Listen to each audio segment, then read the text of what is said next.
여러분 지난 주간 잘 지내셨습니까? 네. 오늘도 예수 안에서 틀림없이 좋은 날인 줄로 믿습니다. 여러분 저를 따라합시다. 예수 안에서 오늘은 틀림없이 좋은 날이다. 믿습니까? 네. 우리 옆 사람과 축복합시다. 예수 안에서 우리는 틀림없이 좋은 날입니다. 아멘 합시다. 예수 안에서 오늘은 틀림없이 좋은 날입니다. 아멘. 우리 지난주 이 설교 제목 이후로 우리 계속해서 오순절 성령 강림절까지 우리가 습관적으로 교훈 경건의 습관으로 들여서 이 고백을 했으면 좋겠습니다. 따라합시다. 예수 안에서 오늘도 틀림없이 좋은 날입니다. 이 고백을 여러분 매일 할 수 있기를 축원합니다. 매일 그렇게 고백하시면요 하나님께서 들으시고요, 그래 네가 고백한 대로 내 귀에 들린 대로 그렇게 해주겠다 하실 것입니다. 아멘이시죠? 아멘. 네. 오늘 부활절 두 번째 주일입니다. 오늘 말씀의 제목을 따라 합시다. 너희에게 평강이 있을지어다. 여러분 오해하신 분들이 있습니다. 부활절은 지난주 한 주로 끝나는 걸로 생각하시는 분들이 계셔요. 그래서 아마 부활신앙이 없는 것 같아요. 부활절은요 지난주 부활한 날만 지킨 게 부활절이 아닙니다. 오늘이 부활절 두 번째 주일입니다. 다음 주는 부활절 세 번째 주일이고요. 이렇게 교회력이 갑니다. 부활하신 주님이 지난주일 부활하시는 것을 기념하고 끝나는 것은 부활절 신앙이에요. 부활절만 기뻐하고 감사하고 계란 먹고 끝내는 거예요. 그러니까 부활하신 주님이 믿는 자들의 삶 속에 나타나 역사하는 것이 없어요. 그런데 그것이 여러분 예수님께서 부활하신 사실을 믿고 그런다고 해서 그게 부활신앙이 아닌 거예요. 여러분 부활신앙은요 부활하신 그 주님이 살아서 지금도 나와 함께하고 계시는 이 신비, 이 은혜를 누리는 것입니다. 부활하신 주님이 지금 내 삶 속에서 일어나는 것에 대해서 역사하지 못하면, 관여하지 못하시는 그런 부활하신 예수라면 아무것도 아니죠. 예수님이 부활했다는 사실을 인정하고 그것을 기념하는 절기가 아니란 말입니다. 그 부활하신 주님은 왜 부활하셨느냐? 살아서 그렇게 어렵게 구원시켜놓은 우리가 여러분 그리스도 안에서 기쁨을 누리고 승리하는 삶을 살 수 있도록 도끼에서 무덤 속에 계시지 않고 살아서 지금 우리와 함께하고 계시는 것입니다. 여러분 이 사람은요 부모님도 너무나 가난하시고 아버지는 가난한 농부이셨고 어머니는 미혼모의 딸이셨어요. 그런 가운데 두 분이 결혼이 되셔서 두 분 다 글도 모르셨어요. 그래서 이 사람은요 태어나서 15살이 되어서야 겨우 글을 떠듬떠듬 읽을 수 있었습니다. 여러분 자녀들 태어나서 여러분 글을 여러분 3살, 4살, 5살 됐는데 글을 모른다 생각해 보세요. 15살 때까지 부모님이 그래서 이 친구는 글을 쓸 줄도 몰랐어요. 읽는 거 떠듬떠듬 15살 때부터 읽고요. 그런 이 사람이 15살에 집을 잃고 길거리로 쫓겨나는 일도 겪었어요. 23살 때는요 겨우 어렵게 사업 시작인데 사업이 실패했어요. 24살 때 주의회 선거에 나갔는데 떨어졌어요. 25살 때 사업이 파산당했어요. 그때 사업으로 진 빚을 갚기 위해서 무려 17년 동안 그렇게 힘들게 고생해서 빚을 갚았어요. 26살 때 약혼자가 갑자기 죽었어요. 28살 때 신경쇠약으로 결국 병원에 입원했어요. 여러분 이 사람의 삶을 이렇게 보면서 여러분 어떤 느낌이 드세요? 30살 때 주의회 의장직 선거에서 떨어졌어요. 32살 때 정부통령 선거위원 출마에서도 떨어졌어요. 35살 때 하원의원 선거에 낙선했습니다. 36살 하원의원 공천 또 탈락했습니다. 40살 때는 하원의원 재선거에 또 떨어졌어요. 47살 때 상원의원 선거에 또 낙선합니다.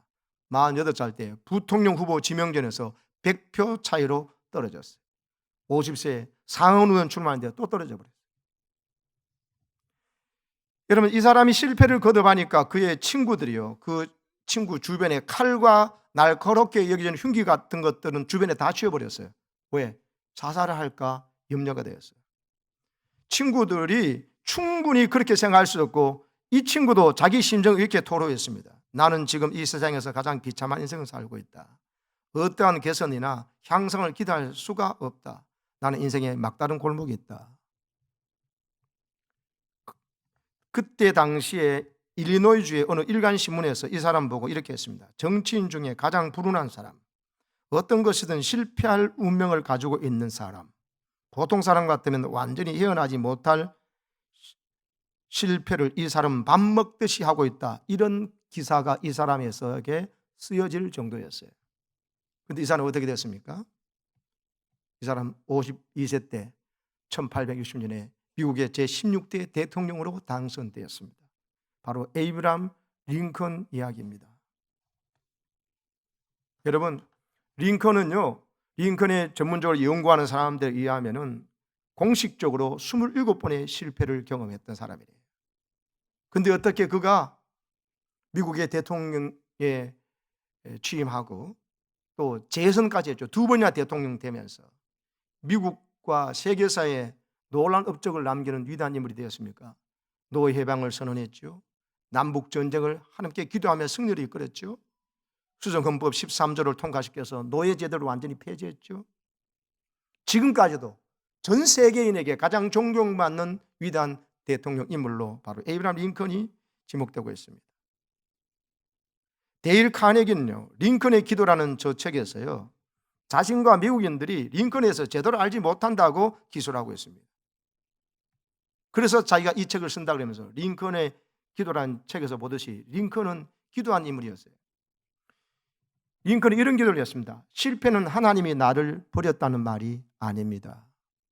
하나님이 더 좋은 역사를, 더 좋은 계획을 갖고 계시다는 뜻입니다. 주여 이것을 깨달을 수 있도록 제게 지혜를 달라고, 믿음 달라고 기도했던 인물이에요. 두 번째로 대통령 재선돼서 저 시편 19편 9절 말씀을 읽으면서 그 손에 손을 얹고 대통령 두 번째 취임 선서를 했어요. 주님의 말씀은 티 없이 맑아서 영원토록 견고히 서 있으며 주님의 법규는 참되어서 한결같이 바르다. 이런 믿음 갖고 있었어요. 하나님의 말씀은 분명하고 진실이고 반드시 이루어지고, 그리고 주님은 놀라운 나를 위한 계획을 갖고 계시다. 이 믿음 갖고 살았습니다. 그래서 시리에 빠져있던 사람이 재기에서 대통령까지 되고 위대한 인물을 살았을 때 어떻게 그러냐고 했을 때 링컨이 대답이 이겁니다.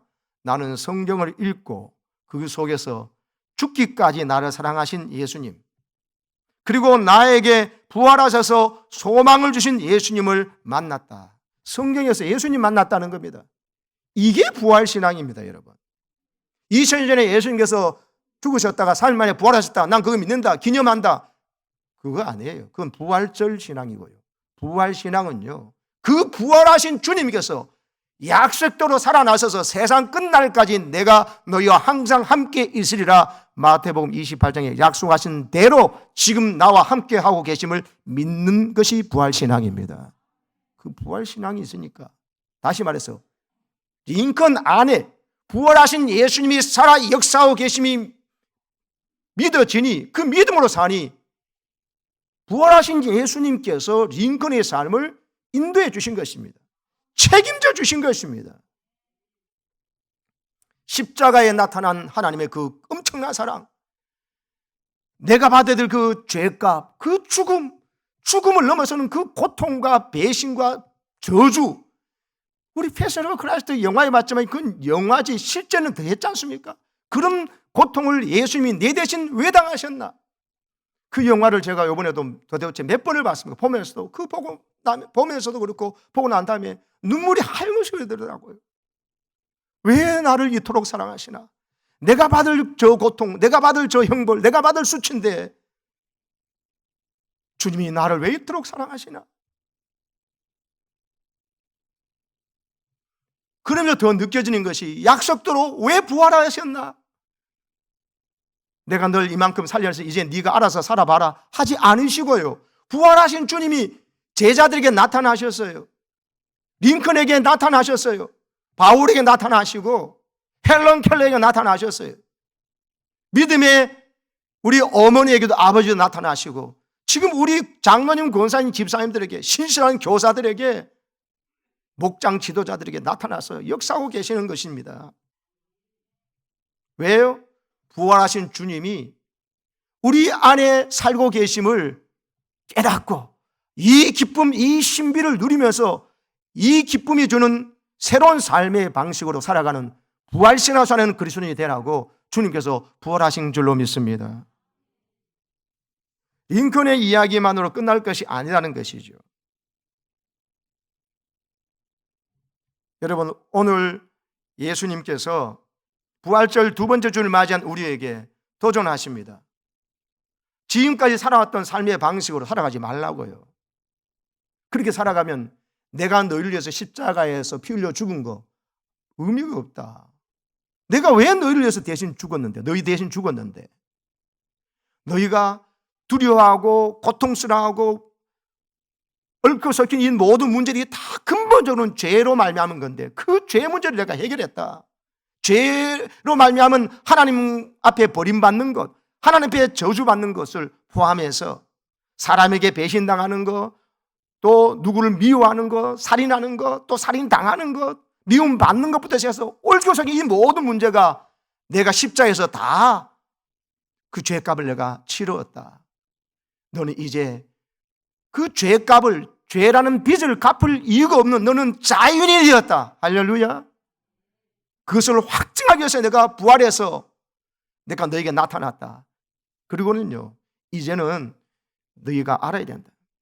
지금 이제 사는 것은 네가 내 안에, 예수 안에 있기 때문에 십자가에서 내가 죽을 때 그것은 사실 의미상은 네가 죽은 것이기 때문에, 의미상으로 네가 죽은 것이기 때문에 지금 네가 살아간다는 의미는 너는 예수님과 함께 죽어버렸고 이제는 네가 사는 게 아니라는 새로운 삶의 방식을 깨달아야 된다는 것입니다. 내 안에 예수님이 사시는 것이에요. 이걸 잘 모르는 사람들이 너무 많아요. 내가 사는 것 같지만 내가 사는 게 아니라니까요. 세례받을 때, 예수님을 영접할 때 예수님이 십자가에 죽으심만 믿는 게 아니라 나도 그때 죽었다는 거, 지금까지 살아왔던 애자, 하나님을 대적하고 하나님을 끌어내리고 내가 주인 되려고 했던 거, 선악과 따먹었던 그거, 그 심리, 그런 삶의 스타일이 예수님과 함께 나 옛사람은 이미 십자가에 죽었다고, 내가 그리스도와 함께 십자가에 못 박혔나니 그래서 이제는 내가 사는 것이 아니요 내 안에 그리스도께서 사시는 것이라. 내 안에 예수님이 사시게 된 새로운 삶의 존재 방식을 깨닫고 받아들이시기를 축원합니다. 이 신앙이 있을 때 링컨처럼 27번 실패하더라도 일어서는 것입니다. 남들이 겪지 않는 환난과 실패와 자존심 상하는 일들이 27번 아니 2700번 있다 할지라도 부활신앙, 예수님이 내 안에 계셔서 내 안에 계신 예수님께서 인도하신 대로 가면 이 실패는 실패가 아니라 하나님께서 나를 위해서 갖고 계신 더 좋은 계획과 더 좋은 길로 인도하시는 기름을 믿고 기도한 대로 이루어진 것입니다. 지금 링컨을 27번 실패한 자로 말하는 사람이 누가 있습니까? 인류 역사에서 가장 귀하고 귀한 일을 감당한, 노예를 해방하고 성경의 귀한 가치를 붙잡고 살았던 훌륭한 믿음의 그리스도인 링컨이 어머니로 물려받았던 그 성경책을 평생 읽으면서, 저 링컨 기념하시면 아까 보였던 그 링컨 성경책, 그거 생각나지 않습니까? 부활하신 주님이 제자들을 찾아오신 것처럼 오늘도 예수를 한 번도 본 적도 없고 만져본 적도 없는 우리에게도 부활하신 주님이 이 시간 찾아오셔서 우리 안에 사시고자 하시는 것을 아멘하고 기쁨으로 받아들이시길 축원합니다. 그러면요, 삶에 여러분 평강이 찾아옵니다. 부활하신 주님이 제자들이 오늘 나타나셨어요. 안식 후 첫날이면 지난주 부활하신 날 저녁에라는 뜻입니다. 그날 찾아오셔서 예수님께서 제자들에게 나타나셨어요. 그때 제자들 모습이 19절 모습이에요. 유대인들을 두려워해서 모인 곳에 문을 꽁꽁 걸어 잠그고 닫아 놓고 있어요. 선생님 예수님을 저렇게 죽여버린 저 사람들, 유대인들, 대제사장과 바리새인들, 이제 제자된 우리를 잡아올지 몰라. 이제 우리도 가서 저렇게 십자가에 달리면 죽으면 어떻게 하면서 벌벌 떨고 있는 사람들. 마음의 문도 꽁꽁 걸어 잠궜습니다. 예수 믿다가 대박 날 줄 알았는데 예수 믿고 따라가다가 이제 쪽박 찼다, 이제 큰일 났다 이러면서 죽음을 두려워하고 예수님 믿었고 따랐던 것을 괜히 했다고 후회하고 있는 그런 자들이에요.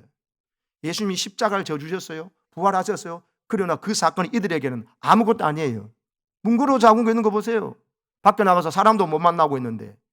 그럼 똑같습니다. 예수님이 나를 위해서 십자가 지셨어요. 부활하셨어요. 그래도 그 부활하신 주님이 그런 일을 베풀으셔도 이 부활하신 주님이 내의 이게 죽음의 문제, 내 앞으로 미래의 문제에 오히려 예수님 믿는다가 더 큰 손해를 당했다 싶어서 두려워서 문을 걸어 잠그는 사람들이 한두 사람이 아니에요. 부활하신 주님을 못 만나는 것이고, 예수님이 십자가 지고 부활했더라도 내 삶의 문제, 이 두려움의 문제를 해결하지 못하냐면 예수님은 여전히 의미상으로는 십자가에 죽으시고 무덤 속에 있는 것과 똑같아요. 여러분, 예수님 무덤 속에 있기를 원치 않으십니다. 약속대로 죽으시고 약속대로 부활하셔서 우리와 함께 하셔서 하나님만이 주시는 평강을 주시기를 원하시는 것입니다. 그래서 부활하신 주님의 제자들이 나타나서 제일 첫 번째 하신 말씀이 19절 보세요. 예수께서 오사 가운데에 서서 이르시되, 따라하세요. 너희에게 평강이 있을지어다. 여러분, 제자들에게 예수님께서 나타나서 제 첫 번째 하신 말씀이 뭐라고요? 너희에게 평강이 있을지어다. 여러분 같으면 나타나서 제일 처음에 무슨 말 하셨겠습니까? 야, 너희들 너무했다. 어떻게 너희들 어떻게 나를 그렇게 배신할 수 있느냐? 그렇게 하실 수도 있잖아요. 특히 베드로는 너 다른 사람은 다 버리더라도 나는 안 버립니다. 그랬지. 근데 너 3번이나, 이야, 진짜 너무했다. 그렇게 말씀하실 수도 있잖아요. 그리고 내 말 맞지? 내가 너희들 다 나를 버리고 도망간다 그러지? 내 말 맞지? 그렇게 말씀하실 것 같은데 안 하셨어요. 그 말씀 안 하셨어요. 뭘 하셨어요? 너희에게 평강이 있을지어다. 여러분, 이거는요, 단순하게 히브리 사람들이 하는, 유대 사람들이 하는 식의 인사 샬롬이 아닙니다. 왜? 이유가 뭐냐?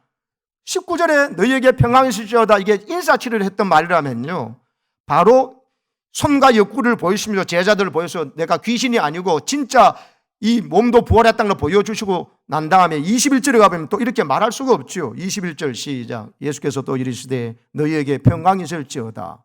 아버지께서 나를 보내신 것 같이 나도 너희를 보내노라. 19절에 방금 너희에게 평강이 있을지어다 해놓고는 또 조금 전에 21절 또 너희에게 보세요. 평강이 있을지어다. 예수님이 지금 뭐 건망증이 생기신 것입니까? 조금 전에 인사한 줄 모르고 또 너희에게 평강이 있을지어다? 그럴 수가 없는 거죠.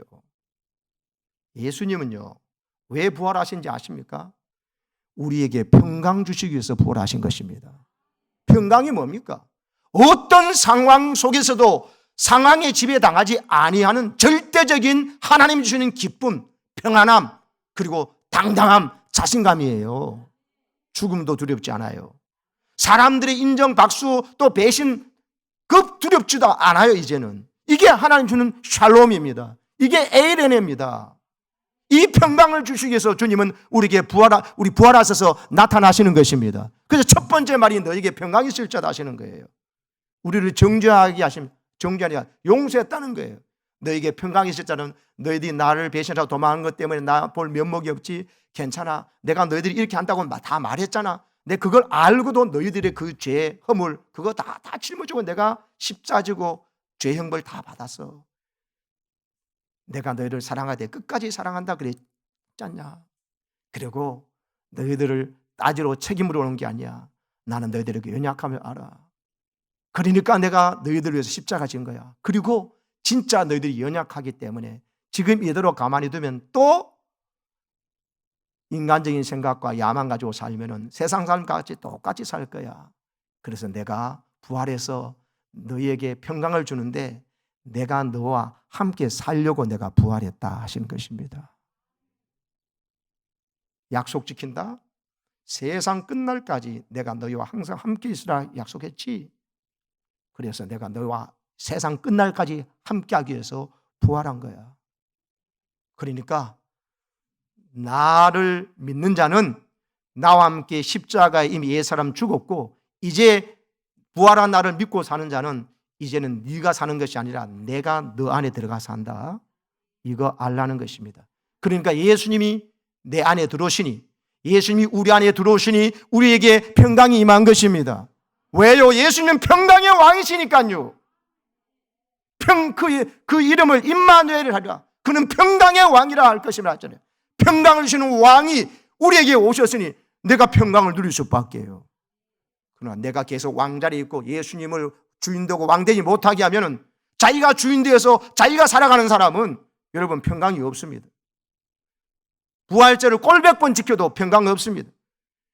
부활절을 단 한 번 지킨다 할지라도 이 말씀을 깨닫고요, 나는 그리스도와 함께 십자가에 못 박혔다. 이제 사는 것은 내가 사는 게 아니라 내 안에 예수님이 사신 것이다. 예수님이 내 안에 오셨다. 그래서 예수님이 내 안에 오시는 방법이, 육체가 있으면 육체가 육체 안에 못 들어오잖아요. 그래서 하나님의 신비하신 방법, 그래서 예수님께서 성령 받으라 하신 거예요. 22절에 이 말씀하시고 너에게 평강이 있을지어다. 평강을 어떻게 주시는데? 성령 받으면 평강이 임한다는 거예요. 왜? 성령이 바로 예수님의 영이거든요. 그리스도의 영이거든요. 육체와 영의 신비한 모습으로 예수님이 부활하셨다면 성령은 영으로 모든 사람에게 각기 일대일로 임하는 거예요. 베드로에게 임하고, 요한에게 임하고, 마태에게도 임하고, 여러분 의심하는 도마에게도 임하시는 것이 예수의 영 성령입니다. 바울에게 임하고요, 실라에게도 임합니다. 링컨에게도 임하고요, 우리 믿음의 사람 한 사람, 우리 어머니 아버지에게도, 할매에게도 임하셨던 성령님 내게도 임하셔서 평강왕이 임하시니 우리가 평강을 누릴 수 있는 것입니다. 여러분, 평강의 주님이 내게 오셔서 이제는 더 이상 죽음을 두려워하지도 마라. 주할 필요가 없다. 지금 죽어도 천당 간다. 그리고 지금 살아서는 내가 너와 함께해서 모든 삶의 문제를 이제는 내가 처리하고 주도할 테니 너는 나를 주인 삼아라. 내가 너의 왕으로 해서 너를 책임져 줄 거다. 할렐루야. 우리는 주님께서 하잔대로 해나가면요, 이제는 살판 난 거예요. 살맛이 난 거예요. 링컨도 그래서 일어난 거예요. 이 부활신앙, 내 안에 예수님이 계신 대로 역사하니까는. 링컨이 자기를 조롱하고 원숭이 닮았다고 조롱하는 정적을 여러분 장관으로 임명해서 썼어요. 원수대로 갚지 않았어요. 왜? 링컨 안에 예수님이 계시니 예수님이 원수를 사랑하고 축복하라 그러니까는 그 능력이 있으면 그 사람을 썼습니다. 그래서 링컨이 그렇게 훌륭한 자로 인정받는 것입니다. 딴 게 아니에요. 내 안에 계신 예수님이 역사하면 됩니다. 지난주 설교 듣고 어떤 사람은 깨닫고 은혜 받는데, 어떤 사람은 모르고 원수를 용서하는 것은 너무 힘든 것 같아요. 인간적으로 이해되지만 복음을 이해하지 못한 거예요. 내가 용서하려니까 힘든 거지요. 언제 내가 원수를 용서하래요? 나는 그리스도와 함께 십자가에 못 박혔다니까요. 지금 사는 것은 내가 사는 게 아니라 내 안에 예수님이 사시는 거라니까요. 내 안에 사시는 예수님이 그 사람을 용서하겠다는데 나는 그냥 따라가라는 겁니다. 새로운 새 생명으로 살아간 나는 새 사람, 누군지 그리스도 안에 있으면 새로운 피조물이라. 새 사람 되다. 보라, 새 것이 되었다. 그런 적은 보라, 새 것이 되었다. 새로운 존재로 살아가는 겁니다. 새로운 존재는 내 안에 예수님이 모든 것을 이끌어 가시도록 맡겨드리고 예수님 주인 삼고 살아가는 것입니다. 그 가운데 일어나는 그 평강을 누리시기를 축복합니다. 그러면 예수님이 용서하실 때 나도 용서해서 내 안에 예수님이 계신 이 천국의 기쁨을 놓치지 않도록 하시려고 하는 것입니다. 여러분, 상처 입었다는 분이 많이 계십니다. 그것은요, 상처를 주는 사람도 있었다는 뜻도 되지만은 여러분, 상처받기 쉬운 옛 자아를 붙잡고 살고 있다는 뜻이기도 합니다. 하나님은 우리가 상처로 물들고 병든 자아를 자기 생명으로 여기고 살지 말라는 것입니다. 이제는 내 안에 그 모든 상처와 질병을 질병하신 예수님이 사시는 모습으로 살기를 원하시는 겁니다. 많은 성도들이 살기가 힘들다고 합니다. 너무 형편이 어렵다는 뜻이기도 하지요. 하지만 역시 자신의 힘으로, 자기 힘으로 살려고 몸부림치고 있다는 뜻이기도 합니다. 그러니까 살기 힘든 것입니다. 여러분, 내 안에 계신 예수님이 사시도록 하시기 바랍니다. 예수님께서 이끄시는 대로 해보세요. 예수님 책임져 주신다니까요. 성령이 와 계셔서 성령 내비게이션이 작동되도록 하세요. 성령 내비게이션이 작동되어서 자, 오늘은 무슨 일수로 예배 들어가는데 예배 들어가자 그러는데 요거 처리해놓고 저 문제 해결되면 가고, 또 뭐 코로나가 더 많이 안정되면 예배 드리겠다고. 그러니까 여러분, 주인이 내가 아닌 거예요. 부활하신 주님을 또다시 무덤에 집어넣는 거예요. 자, 중직자인데 수요 예배 들으러 가야지. 자, 기도하러 새벽 기도에 가시. 금요 기도에도 내가 가서 이 나라를 위해서 기도하고 우리 다음 세대를 위해서 기도하고 우리 청년들을 위해서 기도해야지. 저 어렵고 힘든 곳에서 파송받아 있는 우리 선교사들, 우리가 파송해도 기도 안 하면 누가 하느냐고 하고 기도해야지 하고, 성령께서 인도하실 때, 주님께서 내 안에 역사하실 때 그 인도 따라 살아갈 때 우리에게 말할 수 없는 기쁨과 평강이 나타나는 것입니다. 여러분, 예수 믿고 난 다음에 고난이 옵니다. 야고보서 1장 1, 2절 말씀을 한번 읽어보십시오. 하나님과 주 예수 그리스도의 종 야고보는 같이요, 흩어져 있는 12지파에게 문안하노라. 내 형제들아, 너희가 여러 가지 시험을 당하거든 온전히 기쁘게 여기라 했습니다. 흩어진 12지파는 세상에 믿는 모든 그리스도인들을 말합니다. 너희가 여러 가지 시험, 한두 가지가 아니라는 거죠. 여러 각종 종류의 시험들, 어떤 사람은 재물의 관계, 인간관계의 문제, 또 고부간에, 또 부부간에, 부모 자식간에, 또 건강에 여러 가지 시험을 당하는 있다는 것입니다. 그러나 그거 만나거든 기쁘게 여기라. 온전히 완전하게 기쁘게 여기라는 겁니다. 시험을 맞는데 기쁘게 여길 사람이 누가 있습니까? 근데 그렇게 하라는 것입니다. 왜요? 이제 삶의 방식이 달라졌다니까요. 이 고난이, 이 시험이 나를 넘어뜨리는 것이라면은, 그래서 끝장낼 것이라면 나쁘지고 좋지 않죠. 근데 이 시험이 우리하고 온전하고 구비하여 조금도 부족함이 없게 하시기 위해서 주님께서 주신 선물임을, 위장된 복임을 깨달으시기 바랍니다.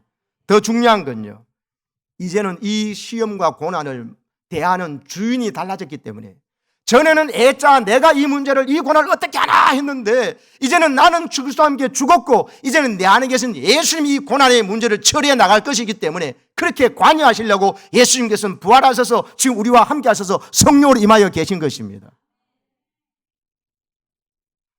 여러분, 빚쟁이들이 몰려온다면 또 왔네 하고 괴로워하겠지만, 사랑하는 자녀들이 오고 손주들이 오면은 또 왔네 이렇게 괴로워하시겠습니까? 또 왔네가 다른 또 왔네지요. 아이고, 보고 싶은 아들, 딸과 손주들이 왔네 하고 얼굴을 비비고 너무 좋아할 것 아닙니까? 똑같아요. 고난이 왔을 때 아이고 빚쟁이들이 왔네 하는 것은, 그 고난이 대하는 자가 나라고 생각하니까 또 힘든 거예요. 고난이 왔을 때 이것이 하나님께서 나를 또 온전하고 구비하여 부족함이 없도록 해주기 위해서 하시는구나. 링컨처럼 오늘의 이 실패는 하나님 나를 버리셨다, 사랑하지 않는다가 뜻이 아니라고, 하나님이 나보다 더 좋은 길을 갖고 계시는 믿었기 때문에 그 부활신하고 믿으니까 승리하게 된 것입니다.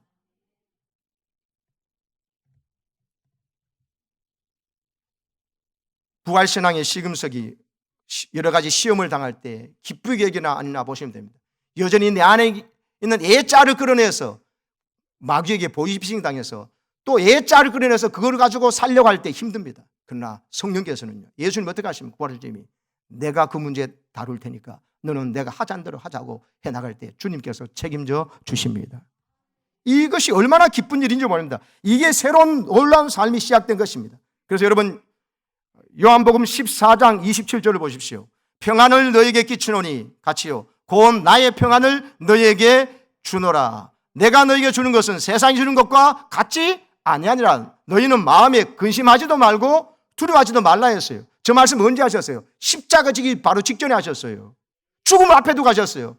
근데 평안을 내게 준다. 예수님께 평안이 있다는 거예요. 왜? 주님은요, 평강의 왕이시기 때문에 이 죽음마저도 십자가로 이기시고 부활 승리한 것을 알고 계시기 때문에 세상에 줄 수 없는 평안을 주신 거예요. 이 주님이 살아서 제자 나다서 내가 너에게 평강을 준다 받아라 하지 않습니까? 문거로 잠고 잊지 말라, 나를 믿어라 받아들이라 하지 않습니까? 그러기 위해서 어떻게 합니까? 성령을 받으라고 하시는 것입니다. 성령 받지 아니하면요, 부활을 하신 예수님의 의미를 몰라요. 성령이 영적으로 예수님이 각자 한 사람 한 사람에게 임하신 이 신비를 알지 못합니다. 그래서 우리는 부활절 이후로 너무나 기쁘게 살아야 됩니다. 오늘도 예수 안에서 틀림없이 오늘도 좋은 날이다 고백하셔야 됩니다. 이거 안 하면 병원에 가보셔야 돼요. 병원에 잘 안 받아줄 겁니다. 그건 멀쩡하신데요. 그래서 목사한테 와야 돼요. 진짜 영혼의 병원인 교회에 오셔서 목사하고 상담하고 무슨 말씀 뜻인지 다시 한번 공부하셔야 돼요. 주님은 평안을 우리에게 주노라고 십자가 지기 전에 말씀하셨는데, 이제 십자가 지시고 우리 죄 문제 다 해결하시고 우리의 모든 인생의 뒤틀린 문제 다 해결하시고 이제는 주님께서 약속대로 3일 만에 부활하셔서 나타나셔서 평안을 주신다고 하시니까 이 평안은 확실한 평안이고 검증된 평안이지 않습니까? 근데 왜 염려하시고 왜 걱정하고 왜 두려워하십니까?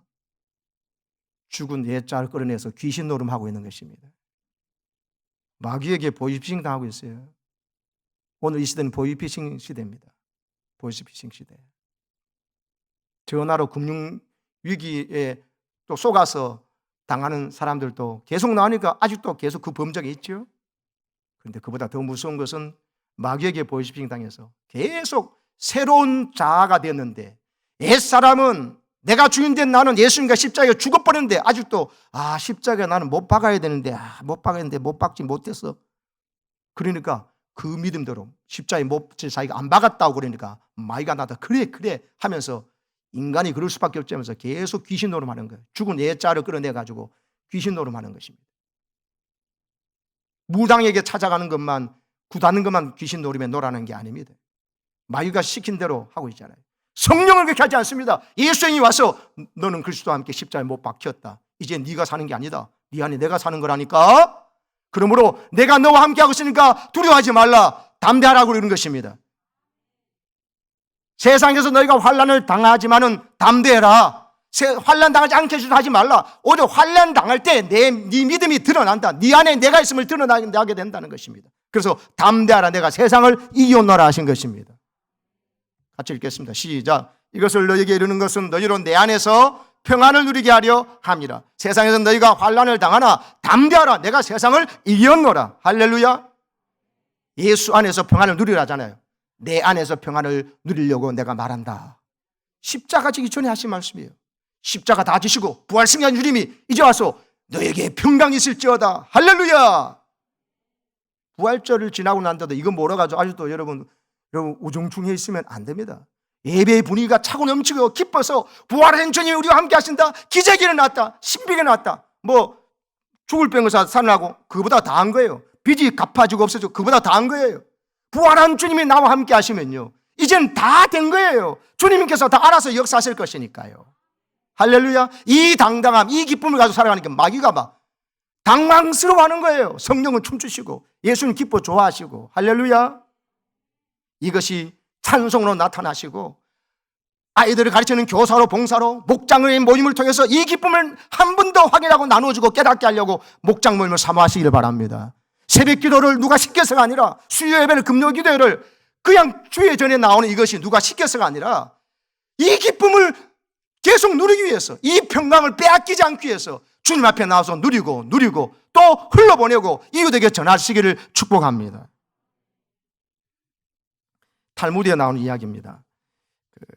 어느 며느리가요, 시어머니의 미움을 받았어요. 그런데 또 시어머니도 이 며느리를 미워해가지고 집안에서 쫓아내버렸어요. 그런데 며느리를 쫓아내면서 시어머니가 좀 미안했던지 쫓아내면서 한 가지 제안을 했습니다. 얘야, 네가 나가는 길에 내가 한 가지 자비는 베풀어 주겠다. 이 집안에서 딱 한 가지만 네가 원하는 건 뭐든지 갖고 나가는 것을 내가 허락해 주겠다고 딱 하나 대신 하나만 가지고 나가라 했습니다. 여러분은 뭘 가지고 나가시겠어요? 어머님께서 숨겨놓은 통장? 땅 문서? 뭘 가지고 나가시겠어요? 이 며느리가요 말했습니다. 제가 원하는 건 한 가지인데요, 재물도 아니고 땅 문서도 아니고 이 집안에는 귀한 물건 아닙니다. 저는 제 남편을 데리고 나가겠습니다. 그랬어요. 제 남편이 제가 원하는 한 가지라 그랬어요. 이거요 엄청난 의미심장한 말이에요. 남편 한 분만 있으면 다 되잖아요. 그죠? 어머니 집 쫓겨나 남편 있으면 되잖아요. 이것이 바로 성령 받아라는 말의 의미예요. 여러분, 오늘도 많은 사람이 부활절 경험하는데 부활하신 예수님이 날 위해 죽으시고 부활하신 사실인데도 기뻐하지 않는 이유가 뭔지 아세요? 이 사람이 이제 쫓겨났다 우리 어떻게 사냐, 뭐 하나님께서 뭐 이것도 대박 나게 하시고 어떤 집도 뭐도 안 주셨는데 이런 생각하고 있는 거예요. 여러분, 하나님의 아들 예수님만 내 안에 계시면, 평강의 왕이 내 안에 계시면은, 주님이 나와 함께 살심하시면 나는 이제 대박난 인생이라는 걸 믿으시기 바랍니다. 집 나갈 때 나는 신랑 예수님만 있으면 됩니다 하는 거와 똑같은 거예요. 그러니까 평강의 왕이신 예수님만 계시면요 되는 거예요. 그래서 우리 평강의 왕이신 예수님을 받아라 하는 이야기가 뭡니까? 성령 받아라는 이야기거든요. 예수님 말씀은 내가 약속한 성령을 보내줄 거다. 그래야 그것이 너희가 더 유익하다. 그래야 내가 예루살렘에 있으면 갈릴리에 안 계신다니까, 못 계신다니까요. 육체를 갖고 계신 예수님이. 갈릴리에 계시면 사마리아에, 예루살렘에 없어요. 이스라엘에 있으면 대한민국에 없어요. 저 부산에 있으면 서울에는 못 계신 거예요. 근데 예수님이 성령이 임하시면은 예수님이 각 사람 심령 속에 일대일로 모두가 함께하고 계시기 때문에 내가 떠나는 좋다. 그래야 약속한 성령을 보내줬다. 그 성령은 내 영이다. 그리스도의 영이다. 하나님의 영이다. 그래서 내가 너희와 세상 끝날까지 함께했다는 약속을 지키고 계시는 것입니다. 그래서 예수님의 이름이 두 개인 거예요. 임마누엘, 예수인 겁니다. 임마누엘, 이것이 가장 큰 복인 줄로 믿으시기 바랍니다. 여러분, 기도 제목이 뭐예요? 뭘 구하고 뭐 찾고 뭘 두드리세요? 그거 다 구하고 찾고 두드리라 주님이 준다 그랬죠. 근데 주님의 결론은 뭐냐? 너희가 악할지라도 자식에게 좋은 것을 줄 줄 알거든 하물며 하나님께서 구하는 자에게, 마태복음 7장에는 좋은 걸 주지 않겠냐, 누가복음에서는 구하는 자에게 성령을 주지 않겠느냐 했어요. 이해되시면 아멘 합시다. 성령이 오시면, 예수님의 영이 오시면, 예수님이 한 분만 내 안에 계시면 우리 신부들은요, 여러분, 신랑 예수님이 우리를 책임져 주시는 것입니다. 이 기쁨이 부활절에서 우리가 가장 핵심적으로 붙잡아야 될 놀라운 사실을 기억하시기 바랍니다. 광명색 탁소에서 저 전철 타려고 문성한의원 쪽으로 앞에 골목으로 쭉 간다고 가는 사람이 있습니다. 자, 그런데 누가 어느 주인이요 몰상식하게 사나운 개를 입마개도 안 주고 목줄도 풀어놔가지고 있어가 가다가 출근하다가 개에 물렸어요. 얼마나 아프고 당황스럽겠습니까? 병원에 치료했어요. 그 다음날 또 그 길 가다가 또 개에 물렸어요. 여러분, 이런 일이 어떻게 있었습니까? 근데 다음날 출근하면서 셋째 날도 또 가다가 그 개한테 물렸어요. 자, 그러면 여러분, 이 사람이 정상적인 사람입니까? 좀 이상한 사람입니까? 아직도 잘 모르시네요. 여러분, 앞에 광역에서 앞에서 전철 타고 가는 길이 문성한의원 길 하나밖에 없습니까? 그 길 하나뿐이라면 어찌할 수밖에 없지요. 여러분, 우리 교회 앞으로 가면 되잖아요. 그 개가 없는 쪽으로 새로운 길로요. 이게 바로 예수님께서 새롭게 열어놓으신 새로운 산길이에요. 예수님이 십자가 지고 부활하심을 하면 우리에게 새로운 길이 열렸다니까요. 하나님 은혜의 보좌 앞에 담대히 나아가면 내가 살면서 겪은 사건과 사람과 받은 말 때문에 그 마귀가 심어놓은 사람들과 사건들로 해서 나를 물어뜯고 내가 상처난 이야기를 계속 물어뜯기는, 개에게 물어뜯는 것처럼 그런 일들이 많아요. 그런데 예수님께서 열어놓으신 새로운 길로 오면 그런 마귀가 나를 물어뜯을 수가 없는 길이라는 것입니다. 근데 왜 자꾸 그 앞에서 문성한의원 쪽으로 계속 가요? 좁은 길이지만, 언덕길이지만 골고루 언덕 오는 마음으로 교회 앞으로 오시고 은혜의 보좌 앞으로 나오는 길로 나가시기를 축원합니다. 지금도 많은 사람들이 1년, 2년, 10년, 30년 계속 그렇게 살아요. 계속 그 문성한의원 쪽으로 가다 개에 물리고 있어요. 마귀에게 물리고 사람에게 물어뜯기고 있어요. 그래서 재미없으니까 붕대하고 아픈 상처 입고는 먹방이나 보는 겁니다. 삶의 의미가 없는 거죠. 우리는요, 생명의 양식을 먹고 주님 나와 함께 하시는 새롭고 산 길로, 여러분 새로운 길로 살아가시기를 축복합니다. 새로운 삶의 스타일입니다. 그래서 히브리서 말씀 내보세요. 히브리서 말씀에 나오잖아요. 시작. 그러므로 형제들아, 우리가 예수의 피를 힘입어 성소에 들어갈 담력을 얻었나니 그 길은 우리를 위하여 휘장 가운데 열어놓으신 새로운 살 길이요, 휘장은 곧 그의 육체니라. 예수님 죽으실 때 휘장이 위에서 아래로 다 갈라졌죠. 성소와 지성은 구분 없이 누구든지 은혜의 보좌 앞에 지성소에 나아갈 수 있게 되었다는 겁니다. 그거는 예수님께서 자기 육체 휘장을 찢으신 거예요. 자기의 몸을 찢으셔가지고 우리에게 새로운 살 길을 열어주셨다는 거예요. 새로운 살 길이면 새로운 살 길로 가지 왜 자꾸 옛날 같은 길로 가서 계속 마귀에게 물어뜯기고 마귀가 심어놓은 사람들한테 물어뜯기고 상처 입으면서 있냐고 말이에요. 교회 앞으로 지나가시기를 축복합니다. 예수님이 만들어놓으신 새로운 살 길, 생명 바쳐서 여러분은 새로운 살 길, 그 길로 가셔야 된다는 것이죠. 그래서 여러분은 앞으로 여러분 마이웨이라는 노래는 부르지도 마세요. 우리 마이웨이 하면 끝장나는 거예요. 또 가다 물릴 겁니다. 개한테 물릴 겁니다. 마귀에게 물릴 것입니다. 우리에게는 히즈웨이, 그분이 걸어가신 길, 주님 가신 길을 가야 합니다. 아니, 주님 가신 길을 가야 살맛이 나고 더 이상 마귀에게 물어뜯기지 않습니다. 주님께서 다 말씀으로 정리해 주시고요, 원수도 용서하고 축복하면 하나님께서 원수를 알아서 심판해 주시고 내게는 계속된 천국이 일어날 줄로 믿으시기 바랍니다. 이 새로운 살 길을 걸어가시면서 이 부활신앙으로 여러분 승리하시기를 주의 이름으로 축복합니다. 아멘. 귀뚜라미하고 바퀴벌레가 모양이 비슷합니다. 근데 바퀴벌레는 죽이지요. 바퀴벌레 아이고 예뻐라 하고 있는 사람 있으면 병원에 가보셔야 돼요. 바퀴벌레는 죽이고 귀뚜라미는 살립니다. 왜 그런지 아세요? 귀뚜라미는 노래를 부를 줄 알거든요. 바퀴벌레는 노래를 못 부려요. 더러운 거나 막 옮기고 더럽긴 하지. 여러분 똑같습니다. 저는 성령 받은 사람, 예수의 십자가 부활을 아는 신앙 가진 사람이 바로 귀뚜라미예요. 우리는 승리의 노래가 있어요. 기쁨의 노래가 있어요. 오늘도 예수 안에서 틀림없이 좋은 날이라고 노래하고 고백할 수밖에 없는 그런 승리의 노래가, 고백이 있다니까요. 바퀴벌레처럼 오늘도 여기 맛있는 게 저기 맛있는데 막 해봤자 병균만 울고 부엌만 더럽게 만들 뿐이에요. 사탄막이 이용당해서 죽을 뿐이에요. 우리는 귀뚜라미가 되지 말고요. 아니다, 틀렸다. 바퀴벌레가 되지 말고 귀뚜라미가 되시기를 축복합니다. 2학년 보일러도 귀뚜라미 보일러 쓰시든지. 이거 잘 안 됐겠다. 여러분 주 안에서 여러분 승리의 노래 부르며 오늘부터 새로운 기쁨과 감격 가운데 여러분 오순절 성령 강림 50일 기쁨으로 승리하시기를 축복합니다. 아멘.